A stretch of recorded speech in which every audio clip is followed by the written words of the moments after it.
Antra klasė buvo geriausia audėja. Pirma buvo spartesnė už mane, bet aš ne.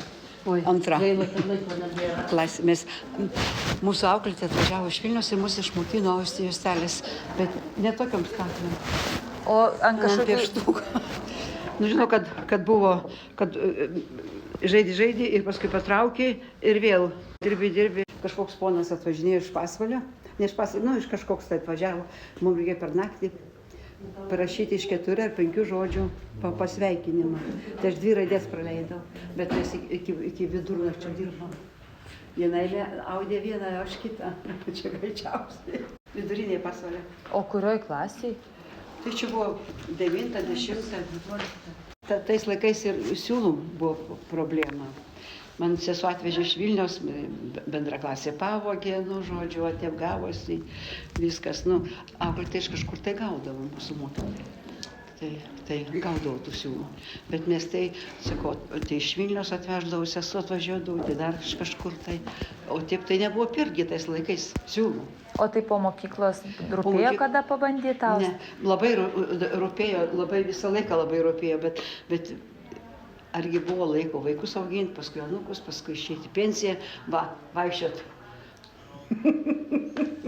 Nėra kada dabar tai anglų, tai kokie kiti užsiėmimai? Jo, tai ar tenisas, šokiai. Šiaip tai norėčiau aš pabandyti, bet mes netokius darėm. Rinkdavom su tokiu. Kaip liniuotė tokių? Jo, tokia kaip liniuotė. Rinkdavom, surenkam ant tos liniuotės, pastatom, pašaunam.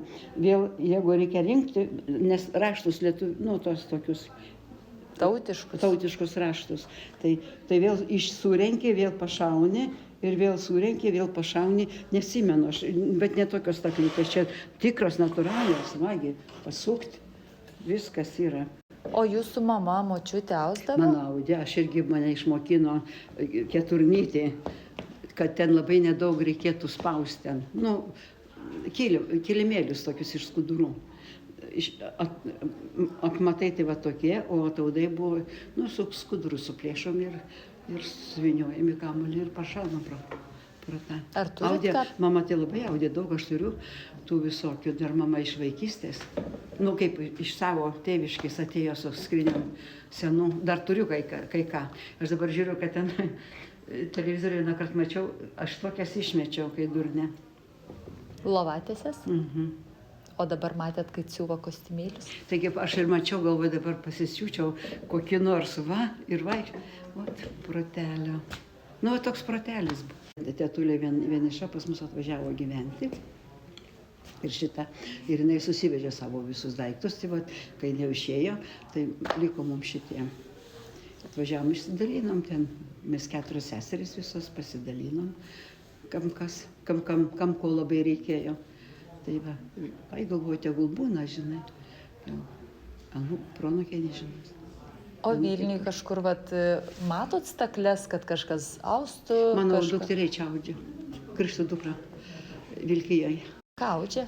Audžia skaras, audžia diržus vyriškus, moteriškus, juosteles audžia, skarą. Tai dabar kaip verslas jos yra toks? Audžia ir deda savo Facebooką ir kas nori, tas perka. Tapkės iš Vilnos, kadangi visą augina, tai dar tapkės velę iš Vilnos. Tokias. O tai koks jos yra prekės ženklas, kaip jinai atrandama yra Facebook'e? Jos vardas Rita Budrevičienė, jeigu atsiminsi, Rita Budrevičienė iš Vilkijos, tai jinai kažką, ir man atrodo, jos dukra eina tuo keliu. Ačiū, kad pasidalinote, jūs ko vardu? Stasė.